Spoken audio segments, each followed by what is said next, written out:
ਭਾਜੀ ਉਹਦੀ ਆਏ ਨੇ ਆਪਣੇ ਸੁਹਾਵੇ ਡਸਕੇ ਤੋਂ ਭਾਈ ਆਏ ਨੇ ਇਹਨਾਂ ਨੂੰ ਮਾਝੀ ਉਹਦੀ ਸਾਰੀ ਬਲ ਕੇ ਮਿਲਾ ਕਰਨ ਡਿਆ ਤੇ ਨਾਜ਼ਰ ਭਾਈ ਵੀ 12 ਕੋਈ ਉੱਠ ਕੇ ਆਏ ਉਹਦੇ ਲੇਟ ਹੋ ਗਏ ਤੇ ਅੱਜ ਨਾਸਰ ਇਸ ਗੱਲ ਦਾ ਗਵਾਹ ਹੈ ਮੇਰਾ ਹਾਲੇ 8 ਵਜੇ ਤੇ ਨੀਂਦਰ ਪੂਰੀ ਕੀਤੀ ਹੈ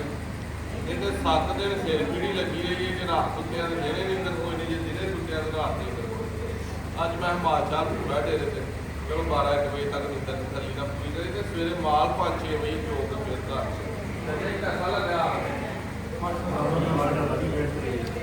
ਮੇਰੀ ਬਾਜ ਲੱਗੀ ਕੱਲ ਵੀ ਬਾਈ ਦਾ ਸੌਦਾ ਹੈ ਤੁਹਾਡੇ ਸੌਦਾ ਹੈ ਉਹਨਾਂ ਪੈਸੇ ਵੀ ਸਾਰੇ ਕੋਲ ਨਗਰ ਵੀ ਭਾਗ ਕਰਦੇ ਉਹਨਾਂ ਇੱਕ ਖੰਗ ਮੱਝ ਦੀ ਇਹ ਗੱਬਰ ਦੀ ਉਹਨਾਂ ਆਈ ਯਾਦ ਦੀ ਕਈ ਦੇ ਇਧਰ ਹੱਥ ਦੇ ਲਾ ਗਿਆ ਇਹ ਤੁਹਾਡੇ ਕੀ ਬਾਈ ਅੱਲਾਹ ਤੁਹਾਡੇ ਮੱਝ ਕਰੇ ਦੋ ਅੱਲਾਹ ਦੇ ਪਰਵਰ ਸਾਰਾ ਤੇ आज दोस्तों 13 तारीख अगवा महीना 2024 अल्लाह पाक इन्होंने मुसलमान करे भाई आए आइए को पसंद हो